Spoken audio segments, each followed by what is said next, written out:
श्री गुरुदेव चरण कमलेभ्यो नमः। ओम श्री सरस्वत्यै नमः। श्री रामचरितमानस विमल कथा करऊं चित लाय, आसन आई विराजिए श्री पवन पुत्र हर्षाय। यत्र यत्र रघुनाथ कीर्तनम तत्र तत्र कृतमस्तकांजलिं, वाष्पवारि परिपूर्णलोचनं मारुतिं नमत राक्षसान्तकम्।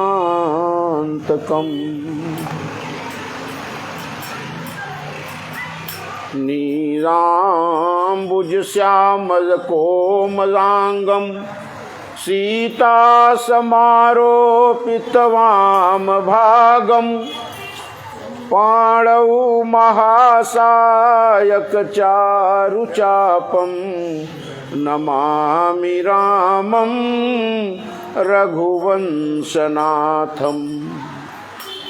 वन्दे विदेहतनया पदपुण्डरीकं, कैशोरशौरवृषमाहितयोगिचित्तं, हन्तुं त्रितापमनिशं मुनिहंससेव्यं, सन्मानसायि परिपीतपरागपुञ्जं। वरहापीडं नटवरवपुः कर्णयोः कर्णिकारं, बिभ्रद्वासः कनककपिशं वैजयन्तीं च मालाम्। रन्ध्रान् वेणुरधरसुधया पूरयन् गोपवृन्दै, वृन्दारण्यं स्वपदरमणं प्राविशत् गीतकीर्तिः।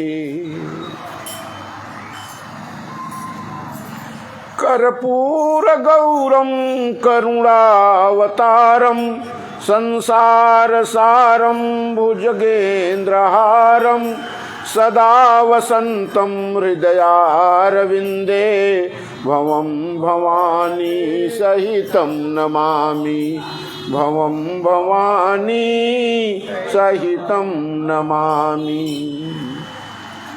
अतुलितबलधामं हेमशैलाभदेहं, दनुजवनकृशानं ज्ञानिनामग्रगण्यं, सकलगुणनिधानं वानराणामधीशं, रघुपतिप्रियभक्तं वातजातं नमामि।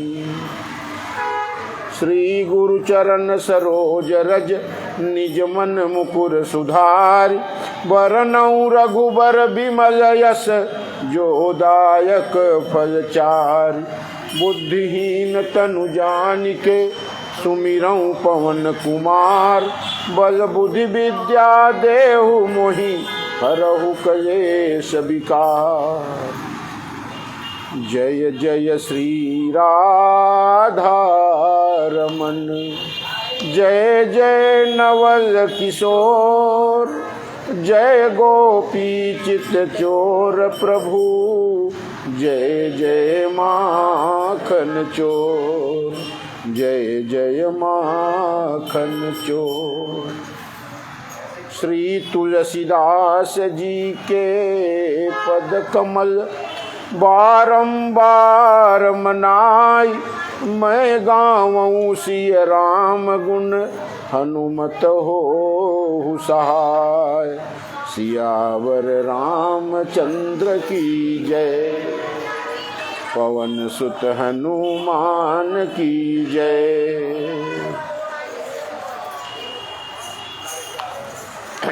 बड़े प्रेम से भगवान का पावन चरित्र और सुंदर नाम का संकीर्तन। मेरे तो आधार सीताराम के चरणार बिंद, मेरे तो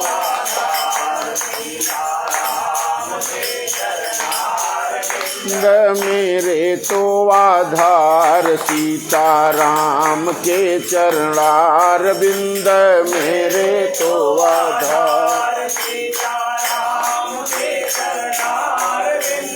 मेरे तो आधार सीताराम के चरणार बिंद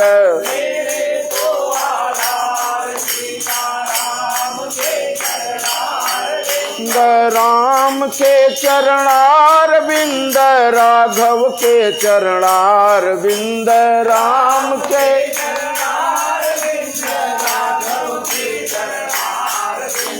राम के चरणार बिंद राघव के चरणार बिंद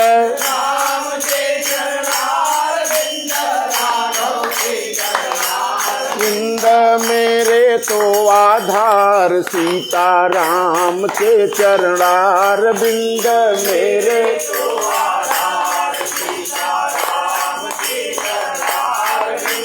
मेरे तो आधार सीताराम के चरणार बिंद मेरे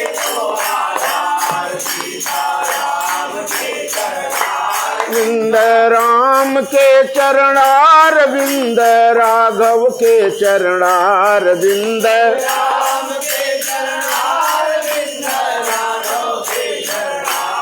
बिंद राम के चरणार बिंद राघव के चरणार बिंद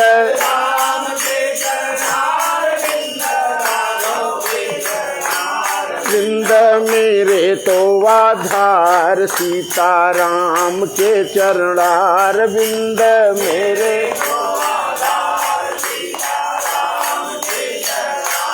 बिंद श्याम के चरणार बिंद श्यामा के चरणार बिंद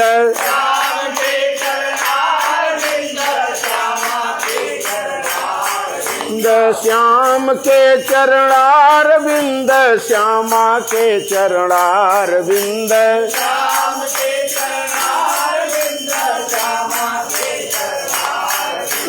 श्याम के चरणार बिंद श्यामा के चरणार बिंद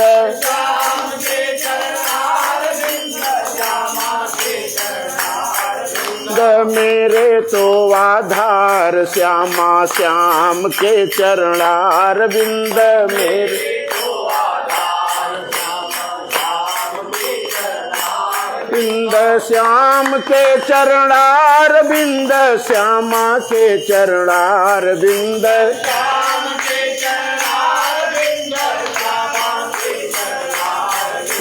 श्याम के चरणार बिंद श्यामा के चरणार बिंद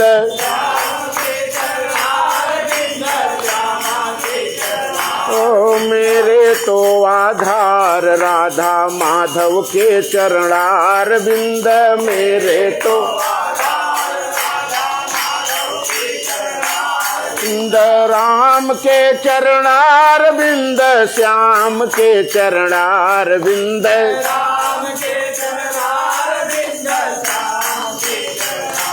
बिंद राम के चरणार बिंद श्याम के चरणार बिंद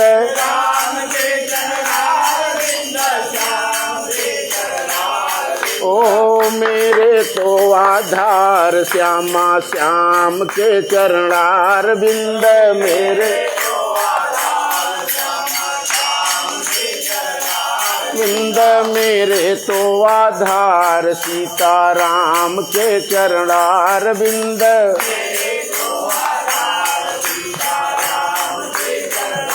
बिंद मेरे तो आधार राधा श्याम के चरणार बिंद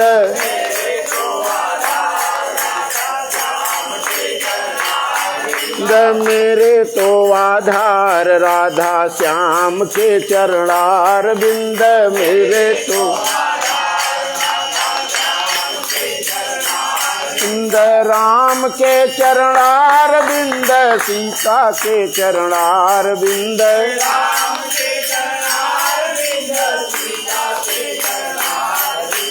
राम के चरणार बिंद सीता के चरणार बिंद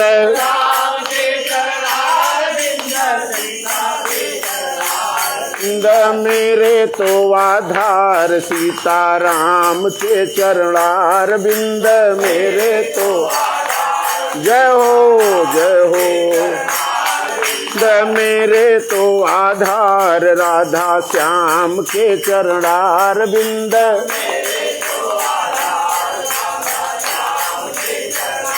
बिंद राम के चरणार बिंद राघव के चरणार बिंद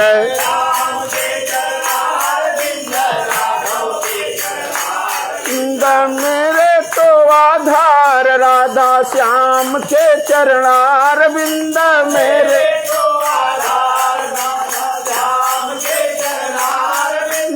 मेरे तो आधार सीताराम के चरणार बिंद मेरे बिंद मेरे तो आधार सीताराम के चरणार बिंद मेरे बिंद मेरे तो आधार राधे श्याम के चरणार बिंद में बिंद मेरे तो आधार राधे श्याम के चरणार बिंद मेरे बिंद मेरे तो आधार सीताराम के चरणार बिंद में बिंद मेरे तो आधार सीताराम के चरणार बिंद में बिंद मेरे तो आधार राधे श्याम के चरणार बिंद में बिंद मेरे तो आधार सीताराम के चरणार बिंद में बिंद मेरे तो आधार राधे श्याम के चरणार बिंद में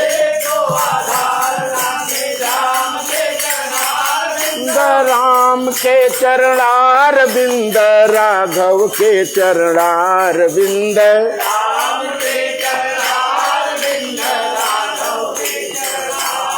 बिंद मेरे तो आधार सीताराम के चरणार बिंद मेरे बिंद मेरे तो आधार सीताराम के चरणार बिंद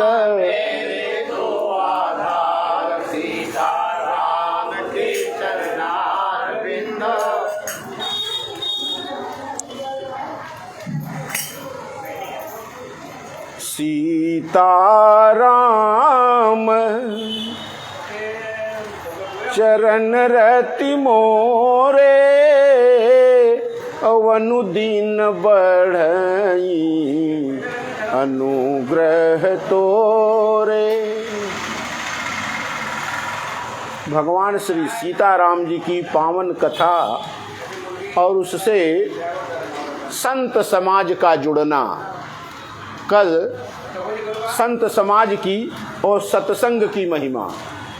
सत्संगत मुद मंगल मूला सोई सब सिद्धि सब साधन फूला। सत्संग की महिमा का वर्णन करते हुए मानसकार श्री गोस्वामी तुलसीदास जी महाराज बड़ा सुंदर उदाहरण देते हैं। क्या कि सठ सुधरही सत्संगति पाई पारस परस उधातु सुहाई। सत्संग की महिमा क्या है? सठ का मतलब होता है महामूर्ख, उसमें भी सुधार आ जाए। अगर प्रयास किया जाए संतों के सानिध्य में कोई महामूर्ख व्यक्ति भी बैठे तो बहुत कुछ संभव है कि उसकी सठता का निराकरण हो जाए, उसकी बुद्धि और विवेक जागृत हो जाए। ये संत कृपा के बिना संभव नहीं है। जैसे छोटे से छोटे पारस पत्थर का टुकड़ा बड़े से बड़े लोहे को स्पर्श कराने से लोहा भी क्या हो जाता है, सोना बन जाता है। पारस परस कुधातु सुहाई, सत्संग का प्रभाव। जो रहीम उत्तम प्रकृति का करी सकत कुसंग, और चंदन विष व्यापत नहीं लिपटे रहत भुजंग। चंदन की शीतलता पर सांप के विष का कोई असर नहीं होता। ऐसा माना जाता है कि सर्प चंदन के वृक्ष के आसपास रहते हैं, और चंदन चूंकि शीतल होता है, अत्यंत शीतल होता है गुरुजी चंदन, और सर्पों के अंदर जहर होने से व्याकुलता होती है सर्पों में। तो वो सर्प करते क्या हैं कि चंदन के वृक्ष के आसपास ही बिल बना के रहते हैं, और मौका जब मिलता है समय, तो वो चंदन के वृक्ष पर चढ़ जाते हैं, लटके रहते हैं। लेकिन इस पर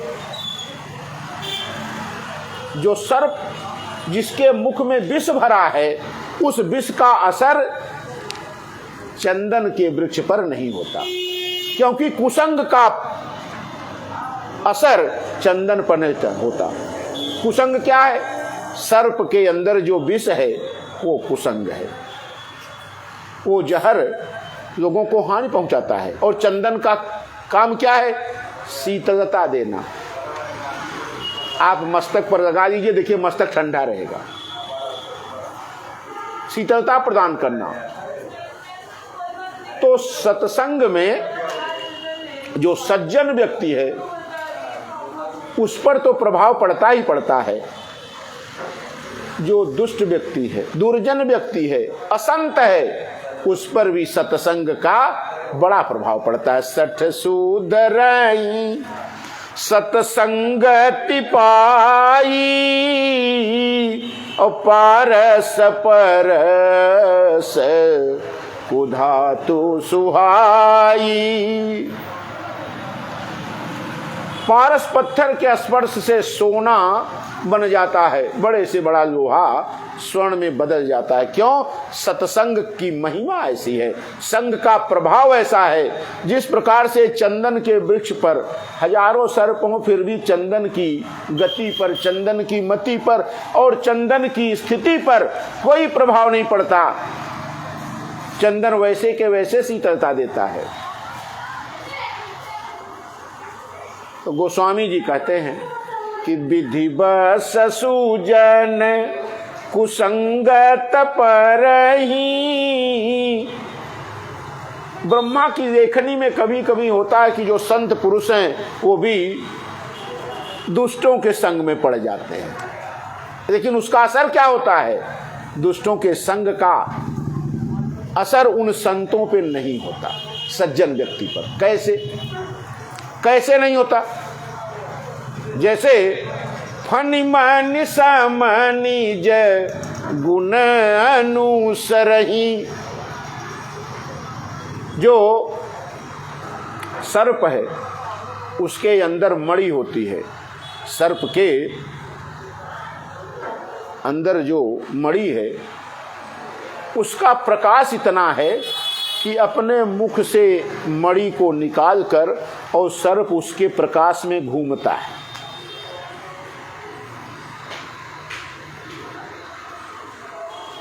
उसके प्रकाश में घूमता है और फिर उस मणि को निगलकर फिर अपने बिल में चला जाता है। लेकिन जो सर्प के अंदर जो विष है उसका प्रभाव मणि के ऊपर नहीं पड़ता। फनि मनि समनि जय गुण अनुसरहि, जो मणि है वो विष का प्रभाव नहीं देती। क्यों? उसका गुण क्या है? प्रकाश देना। वह जो सर्प के अंदर विष है उसके प्रभाव को ग्रहण नहीं करती। संतों के स्वभाव के बारे में मैंने पहले ही कहा कि ब्रह्मा विष्णु और महेश भी अगर संत की बड़ाई करना चाहें, कथा कहना चाहें कि संत का स्वभाव कैसा होता है, तो विधि हरिहर कभी को भी दबानी और कहत साधु महिमा। संकुचित हो जाती है बुद्धि किसकी? ब्रह्मा विष्णु और महेश की। कहत साधु महिमा सकुचानी। ब्रह्मा और विष्णु, भगवान शंकर सोचे जगत गुरु हैं, लेकिन जब इनकी मति कुंठित हो जाती है सज्जनों की बात करते समय, तो बताइए गोस्वामी जी ने कहा सोमो सन कही जात न कैसे। तो गोस्वामी जी कहते हैं मुझ जैसे मूढ़ व्यक्ति के जैसे सज्जनों की क्या बड़ाई और क्या संतों का गुण गाया जा सकता है। एक उदाहरण दिया कि बंदऊ संत समान चित हित या हित नहीं कोई, कि संतों का स्वभाव कैसा है। संतों के स्वभाव में न तो उनका कोई प्रिय है और न कोई अप्रिय है। संतों के सब एक जैसे, और जिनको एक जैसे सब दिखाई पड़ने लगे उन्हीं को समझ लीजिए संत हैं। ये जिसको अपने और दूसरे में अंतर न पता चले वही संत है। गोस्वामी जी कहते हैं ऐसे संत जो अपने और अपने पड़ोसी के बालक में अंतर न पैदा करे, न करे, समझिए वो व्यक्ति समझिए संत है। संत खोजने नहीं जाना है आपको। मुझे 10 बालकों के बीच में आपका बालक है और आप बिस्किट लाके अपने बच्चे को खिला दिए, आप संत नहीं हैं। आप संत नहीं हैं। अगर केवल आपको अपने बच्चे को बिस्किट खिलाना तो अपने बच्चे को दूर ले जाके खिलाइए। 10 बच्चों के बीच में अगर देना है आधा आधा तोड़ के दीजिए, 10 को दीजिए। ये संत की पहचान है कि जितना अपने परिवार को मानता है वो समान रूप से दूसरे के लिए भी वही, उसमें भेद नहीं। यानी प्राणी प्राणी में भेद नहीं है, उसी को संत कहते हैं। वंदऊ संत समान चित्त, इनका चित्त हृदय एक जैसा धड़कता है, एक जैसा सबके लिए भगवान की कृपा प्राप्त कराना चाहता है। जैसे संत हैं कैसे, उनका स्वभाव कैसे है। गोस्वामी जी संतों की महिमा का बखान उत्तरकांड में करते हैं। उत्तरकांड में बहुत सुंदर जब कथा आएगी, लेकिन अब यहाँ पर प्रसंग चला है तो वहाँ पर उसको उत्तरकांड से कुछ बात आपको, संत हैं क्या, यानी संत आपने अंजुली में जल लिया और फूल लिया अंजुली में। जब आप भगवान को जल पुष्प मिश्रित, सुगंधित पुष्प मिश्रित जल चढ़ाएंगे तो फूल और पुष्प और जल वो तो भगवान पे अर्पित हो गया, लेकिन उस पुष्प की सुगंध आपके हाथ में भी रह गई। आपने पुष्प तोड़ा, पुष्प का क्या हुआ?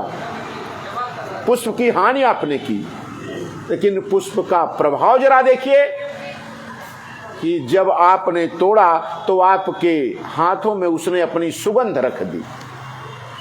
नष्ट होते हुए भी, अपने पौधे से विलग होते हुए भी वो अपनी कला, अपनी सुगंध आपको दे गया। आपने उसको हानि किया, उसकी हानि की आपने, लेकिन वो अपनी सुगंध आपको दे कर गया। संत ये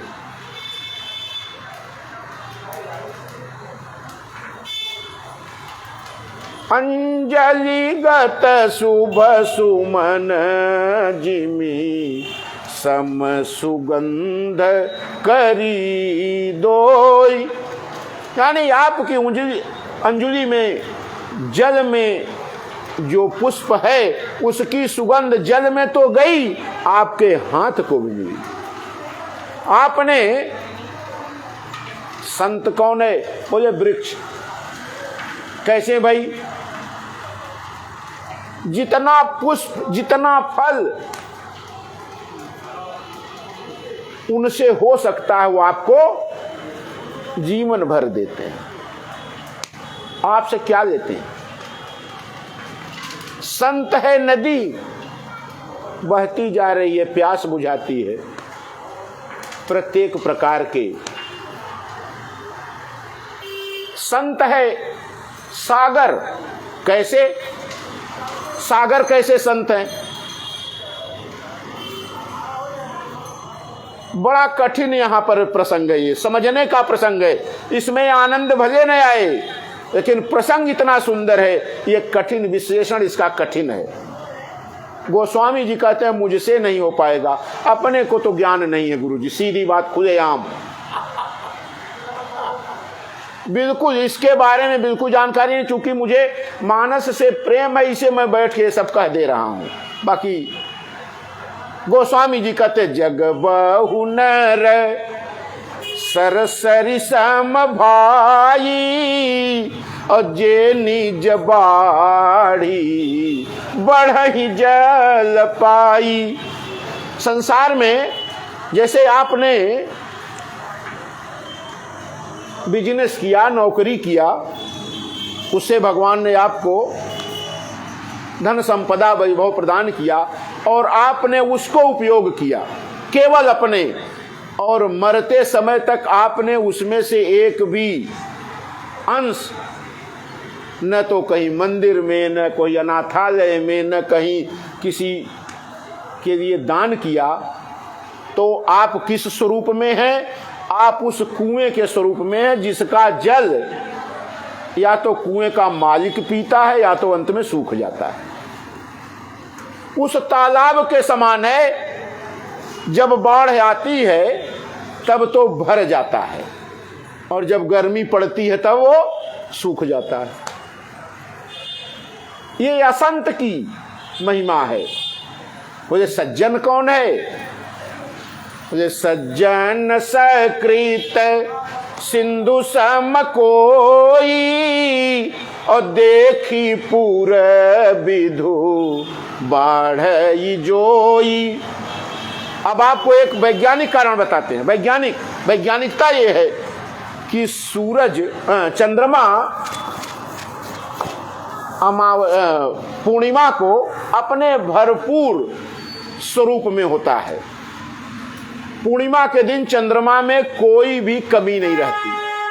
चंद्रमा उस दिन सुंदर होता है, प्रकाश से युक्त होता है पूरी तरह, और जब भरा पूरा होता है उसमें कोई कमी नहीं होती,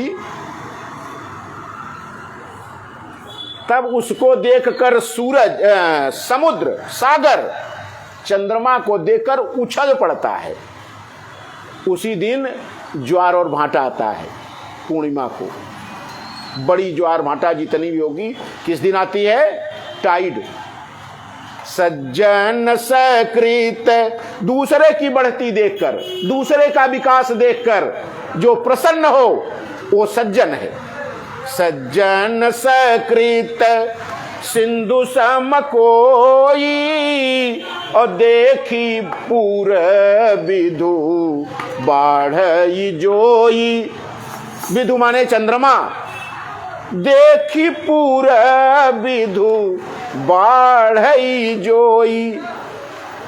जो पूरा पूरा देखकर चंद्रमा को और उसके अंदर का उत्साह इतना बढ़ जाता है वो चंद्रमा को छूने का प्रयास करता है, चंद्रमा को शाबाशी देने का प्रयास करता है कि वहां पहुंचकर और चंद्रमा के सुख में शामिल हो जाएं। आज चंद्रमा को भी कोई कमी नहीं है। गोस्वामी जी ने कहा, आप लोग जो कथा सुनने वाले हैं वो संत हैं, संत हैं। जो मेरी कथा सुन रहे हैं, गोस्वामी जी ऐसा कहते हैं, मेरी कथा को सुनने वाले सब लोग संत हैं। क्यों? मैंने इतना बेकार लिखा है, फिर भी आप लोग सुन रहे हैं तो आप संत हैं। गोस्वामी जी कहते हैं कि संत सरल चित जगत हित जान सुभा उसने। आपका स्वभाव मैं जानता हूं, बाल विनय सुनी करी कृपा राम चरण रति देव। मुझे कुछ नहीं चाहिए, आपसे केवल एक आशा मैं करता हूं, मुझे आपका आशीर्वाद चाहिए। किस रूप में? मेरी मति, मेरी गति, मेरी स्थिति भगवान के चरणों में बनी रहे। मैं बालक जैसा, ये कविता के क्षेत्र में मैं प्रयोग कर रहा हूं बालक जैसा। और मानस लिखते समय मानसकार ने लिखा कि ये मेरी कोई औकात नहीं है कि मैं राम कथा लिख पाऊं, लेकिन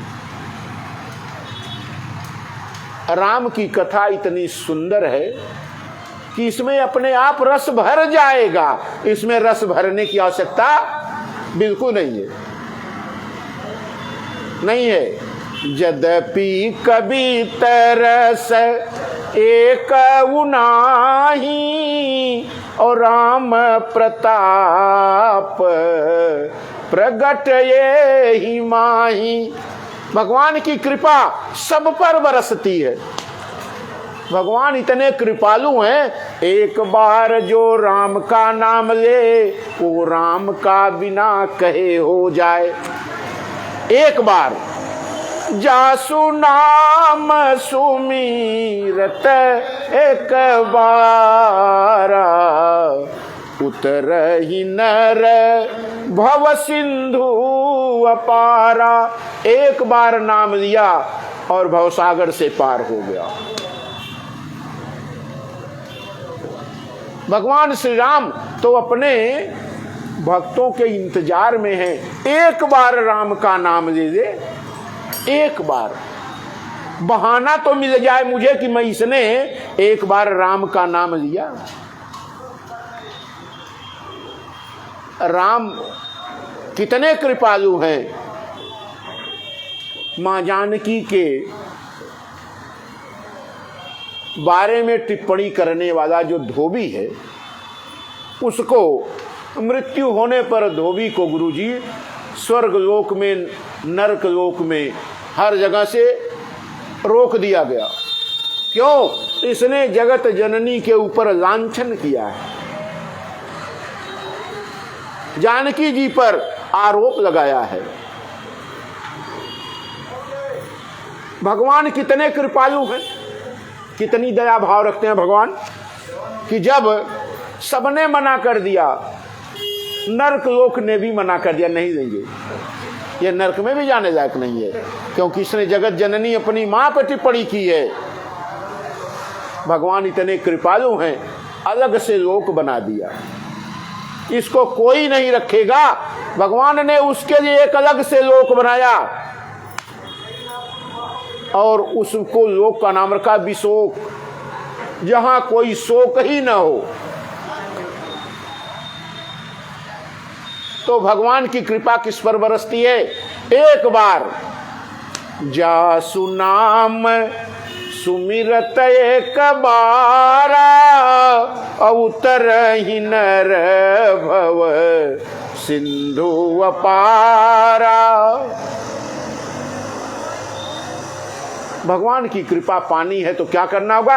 एक बार और तो और भाव कुभाव अनख आलस हूँ और नाम जपत मंगल दिशि दसहूँ। भाव से लीजिए, कुभाव से लीजिए, अभाव से लीजिए, प्रभाव से लीजिए, अनायास मुंह से निकल जाए। अरे गोस्वामी जी ने तो इतना तक कह दिया कि राम राम कही जे जमुहाही तिनहि न पाप पुंज समूहाही। पापों का समूह भी उनका कुछ नहीं कर सकता। अगर आपने जमाई लेते समय भी भगवान का राम का नाम ले लिया, पापों का समूह आपका कुछ नहीं कर पाएगा। एक पाप की तो बात छोड़िए। तो निश्चित रूप से समझ लीजिए, अगर ऐसी बात है तो सबका वैकुंठ में जाना तय है ना गुरु जी। लेकिन अब जब टिकट जो पहले निकालता है उसको कन्फर्म मिलता है, जो और बाद में निकालता है आरएसी मिलता है, जो लास्ट में निकालता है इंतजार करके कि चलिए जब चलना होगा तब निकालेंगे तो वेटिंग मिलेगा। तो वेटिंग कंफर्म होगा कि नहीं, इंतजार मत करिए, वेटिंग कंफर्म होगा कि नहीं होगा। तो भगवान के यहाँ जब भीड़ ज्यादा होगी तो कौन चुना जाएगा। भाई सैकड़ों लोग जाते हैं ट्रेन में, हजारों लोग, लेकिन सीट जिसकी होती है शाम को वही सोता है, बाकी सब डांट डपट के हटा देते हैं, भैया हटो यहां से, है ना।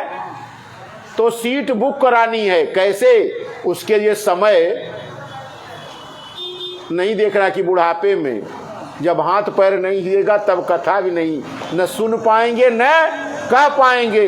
इसीलिए जब भगवान के गुण गा सकें, जब कान सुन सकें, जब जिह्वा भगवान का नाम स्मरण कर सके, जब आंख भगवान का दर्शन कर सके, तभी ये सब कार्य कर देना चाहिए।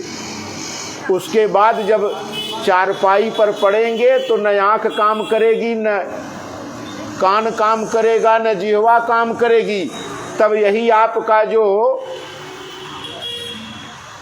इन यंत्रों के रहते जो आपने भगवान का भजन किया है यही काम करेगा, यही काम करेगा, क्योंकि ये संचित पुण्य है, ये काम आपका देगा।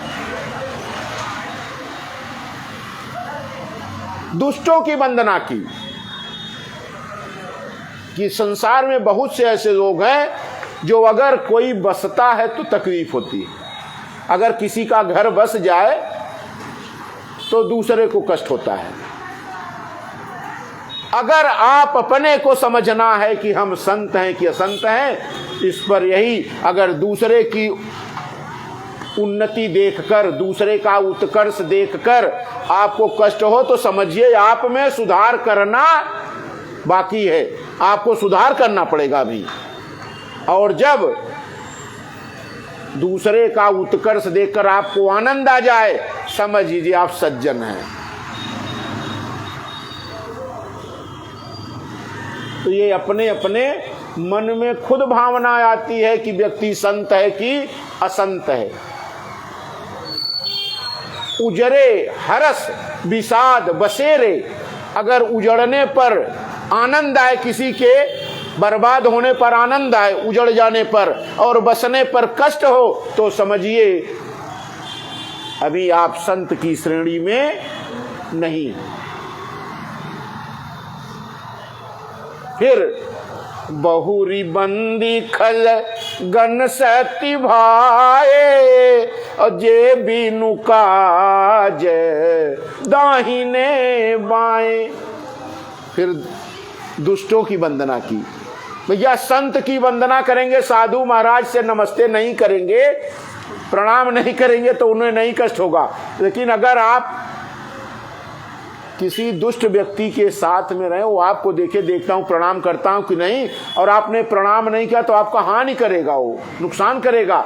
इसीलिए गोस्वामी जी ने कहा एक बार संतों को प्रणाम करना भले भूल जाइए, दुष्टों के घर जाकर प्रणाम करिए भैया पाला जी। क्यों? क्योंकि अगर वो कुछ नहीं करेगा तो आपका कहीं न कहीं नुकसान ही कर देगा। जा रहे हैं, पौधा लगाए हैं आम का और मार देगा, एक हंसिया कट ही गया, चलिए हो गया ना नुकसान। इसे ऐसे लोगों को प्रणाम करिए। संत किसी रूप में होंगे वो भला करेंगे, किसी रूप में होंगे। बोले हनुमान जी महाराज कौन है? हनुमान जी महाराज बोले तो एक बानर शरीर रख के आए, जामवंत जी भालू बन के आए। आज उनका कर्म इतना प्रधान है, इतना सुंदर है, आज जितने बंदर दिखाई पड़ते हैं सबको हनुमान जी कहा जाता है ना। आप कहीं देखिए हनुमान जी हैं भाई, आप किसी जगह भालू को देख लीजिए, अरे जामवंत जी ऋक्षराज हैं भाई। किए हूं कुबेसु, बेस पर मत जाइए, बेस पर मत जाइए। बेस तो हनुमान ने बनाया, कुबेस हनुमान जी कौन सा बेस बना, क्या है? बंदर का कुबेस। किए हूं कुबेस साधु सन मानू। साधुओं का सम्मान कहाँ है? वो साधुओं का सम्मान तो चाहे जिस बेस में रहें उनका सम्मान होगा। हनुमान जी महाराज कहीं मनुष्य योनि में दिखाई पड़ते हैं मंदिरों में, हर जगह बंदर के रूप में मुंह फूला हुआ है ना। लेकिन उनके मंदिर में जब व्यक्ति घुसता है ना तो ऐसा लगता है कि हनुमान जी बैठे हैं। कि ये हूँ कुबेस साधु सन मानू, जिम जग जाम वंत हनुमानु। हनुमान जी महाराज ऋक्षराज, ऋक्षराज का बेस बना के आए हनुमान जी। और हनुमान जी आए बना के बंदर का, और जामवंत जी बना के आए ऋक्षराज का बेस। लेकिन आज भी जितने भी भालू दिखाई पड़ते हैं सब यही कहते हैं ये जामवंत जी हैं। जितने बंदर दिखाई पड़ते हैं सब प्रणाम करते हैं कि हनुमान जी को प्रणाम। और साधु बन गया रावण। रखी सुबेश जगबंचक जेऊ, बेस प्रताप पूजियहि तेऊ। लेकिन बेस का प्रभाव देखिए, बेस का क्या प्रभाव है, यानी रहन सहन पहनावे का क्या प्रभाव है। अगर दुष्ट व्यक्ति भी साधु का बेस बना के आ जाए तो एक बार लोग उसको प्रणाम करेंगे। महाराज चरण स्पर्श स्वीकार करिए। बेस का, कुबेस का बना के आए तो जिंदगी भर पूजे गए, लेकिन रावण सुंदर बेस बना के आया। लखी सुबेश जगबंचक जेऊ, बेस प्रताप पूजियहि तेऊ। बेस का प्रभाव, पहनावे का, दाढ़ी रख लिए बाबा बन गए और लूटने के चक्कर में दिन रात पड़े हैं। वो क्या करें, जग के साथ छल कर रहे हैं। कोई भी दाढ़ी वाला कोई भी हो, वो अपना पैसा बनाने के चक्कर में। लखी सुबेश, लेकिन जनता क्या करती है, सुंदर बेस देखती है कि महाराज एकदम बढ़िया, आके चरण स्पर्श। और आपको बताएं राम कथा के लाखों रुपए खरीद ले रहे हैं गुरुजी। और है किसकी वो कथा, भगवान श्री राम की। लिखी किसने है, गोस्वामी जी तुलसीदास ने, और उनके यहाँ एक पैसा नहीं जाता। जिनके यहाँ जिनकी लिखी कथा है उनके यहाँ एक पैसा नहीं जाता। इसको कहकर करोड़ों व्यापार कर रहे हैं लोग, बढ़ते जा रहे हैं। तो कुबेस रखा रावण ने, कुबेस रखा कालनेमी ने। कालनेमी ने भी क्या किया, बेस बनाया, हनुमान जी को रोकने का प्रयास किया और राम राम जपने लगा। लेकिन बाद में क्या हुआ, उघर ही अंत न होई निबाहु काल नेमी जिमी रावण राहु। राहु और केतु दो हुए। राहु और केतु भगवान जब समुद्र मंथन के बाद जब अमृत का बंटवारा करने बैठे तो राक्षसों से राहु और केतु किधर आ गया? देवताओं की ओर आ गया। और सूर्यदेव ने इशारा कर दिया, महाराज ये जो है ये देवता ने, ये राक्षस है, अमर हो जाएगा। तब तक वो पी चुका था। भगवान ने अपने सुदर्शन चक्र से उसका गर्दन काट दिया तो दो हो गया। और उसको पता चला, किसने बताया था? पता चला सूर्यदेव ने। बोले अब चलिए हर साल रगड़ेंगे, आपको ठंडे कर देंगे।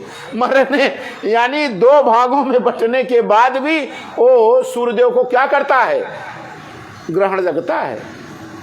तो जो दुष्ट व्यक्ति है वो मरने के बाद भी कष्ट देता है। रावण साधु का वेश बना के आया और माँ से पूछा कि भिक्षा दीजिए। उन्होंने कहा भाई मैं लक्ष्मण रेखा के बाहर नहीं आ पाऊंगा। रावण ने कहा मैं श्राप दे दूंगा। बोले गृहस्थ धर्म में श्राप की बड़ी चिंता होती है। जो व्यक्ति गृहस्थ धर्म में है उसे श्राप की चिंता होती है कि भाई महाराज वैसे चले जाएंगे, ठीक नहीं है। क्योंकि सब लोग निर्भर है किस पर? गृहस्थ पर। साधु, महात्मा, पशु, पक्षी सब गृहस्थ पर अवलंबित हैं। रावण को खुश करने के चक्कर में कि कहीं महाराज मां थोड़े जाने रावण है, तो वेश को देखा, विश्वास हुआ।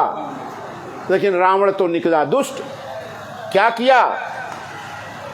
क्रोधवंत तब रावण लीन सिरथ बैठाई। जब मां के केस को पकड़ा तब मां समझ गई ये कोई साधु नहीं है, ये कोई चांडाल प्राणी है।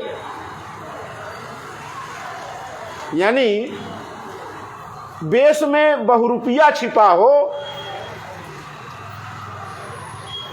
तो एक बार वेश को देखकर तो उसकी पूजा हो सकती है, लेकिन उसके कर्म के कारण जीवन भर निंदित रहता है।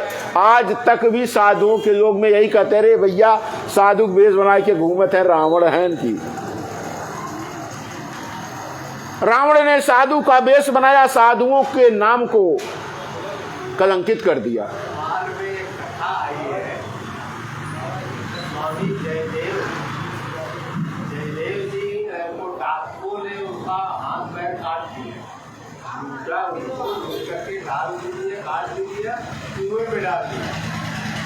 और जब वो भगवान का पूजन अंदर अंदर कर रहे थे एकदम मंत्र मुक्त होकर के, वहाँ के जो राजा थे वो समझ गए, उनको निकलवाए ले गए। तो जो डाकू थे ना वो साधु का वेश बना करके वो राजा के यहाँ गए। वो राजा जो है संत, वो बोले थे जयदेव जी की आप संत सेवा कीजिए, आपको पुत्र की प्राप्ति है। तो वो डिक्लेयर कर दिए राज्य में कि सभी साधु संतों की सेवा। अब वो सुने चारों डाकू जो है वो साधु बन करके गए और तो करने लगे। संतों का स्वभाव, गोस्वामी जी ने साधुओं की महिमा। और फिर कहा देखिए जो दुष्ट व्यक्ति है ना उनकी भी वंदना जरूरी है। पुनि प्रणवऊ पृथुराज समाना अपरयघ सुनई सहस दस काना। महाराज श्रीमद् भागवत में कथा आती है महाराज पृथु की। महाराज पृथु की कथा ये है कि जब बेन पृथु के पिता उनके आतंक के कारण धरती अपने सब प्रकार के भंडार को अंतर अपने गर्त में छिपा दिया, जनता भूखों मरने लगी।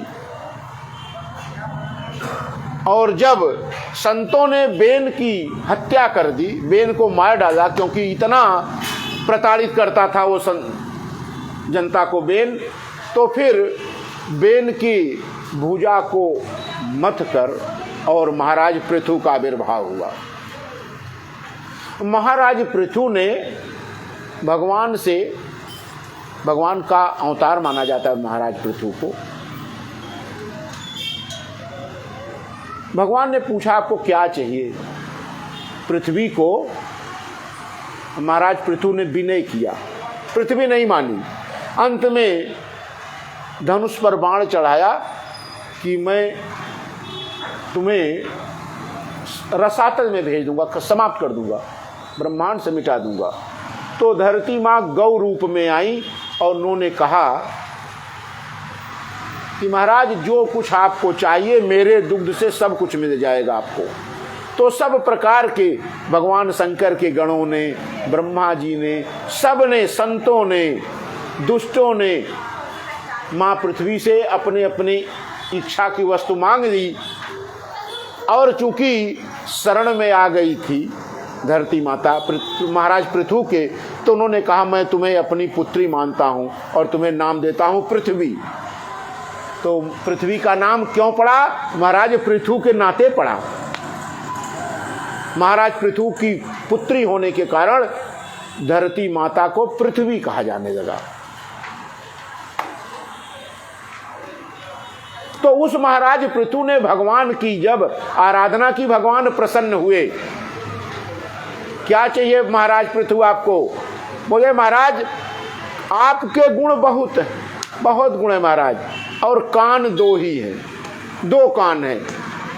इन दो कानों से आपके गुण सुनने में पूरे नहीं पड़ते, आपके गुण ज्यादा हैं, कान दो हैं, क्या करें आखिर? बोले महाराज 1000 कान दीजिए। कितने कान? 1000। पुनि प्रणवं पृथुराज समाना। भगवान ने तो महाराज पृथु ने तो भगवान के गुण सुनने के लिए 1000 कान मांगे, और दुष्ट क्या करते हैं? दूसरों के दुर्गुण सुनते हैं 1000 कान से। अगर नहीं सुनाई पड़ता तो कान ही वहां ले जाते हैं। गोस्वामी जी ने कहा कि जो भगवान से दिन रात यही मांगते हैं कि मेरे कानों में किसी का अवगुण सुनाई पड़े, किसी का दुर्गुण सुनाई पड़े, मैं उनको भी प्रणाम करता हूँ। पुनि प्रणवं पृथुराज समाना, अपर अघ सुनई सहस दस काना।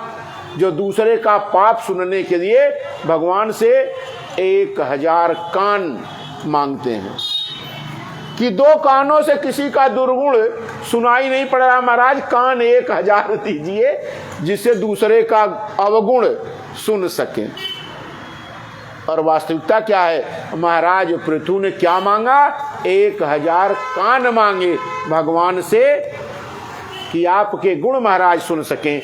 आपके गुण इतने ज्यादा हैं कि 2 कानों से सुनाई कम सुन पाते हैं। तो गुरु जी आज के ये कथा समाप्त करें, क्योंकि समय आपके लिए हो गया है। कथा विसर्जन होता है, सुनहु वीर हनुमान, राम लखन सीता सहित करहु सदा कल्याण। सीता राम सीता राम सीता राम सीता राम सीता राम सीता राम सीता राम श्याम राधे श्याम राधे श्याम राधे श्याम राधे श्याम राधे श्याम राधे श्याम राधे श्याम राधे श्याम। ओ सीता राम सीता राम सीता राम सीता राम सीता राम सीता राम सीता राम सीता राम। राधे श्याम राधे श्याम राधे श्याम राधे श्याम राधे श्याम राधे श्याम राधे श्याम राधे श्याम राधे श्याम राधे श्याम राधे श्याम राधे श्याम राधे श्याम राधे श्याम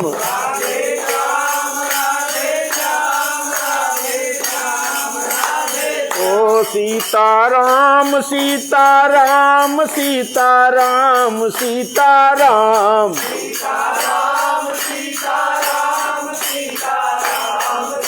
तो नारद की बीड़ा पर भी ये बजता है सुंदर नाम सीताराम।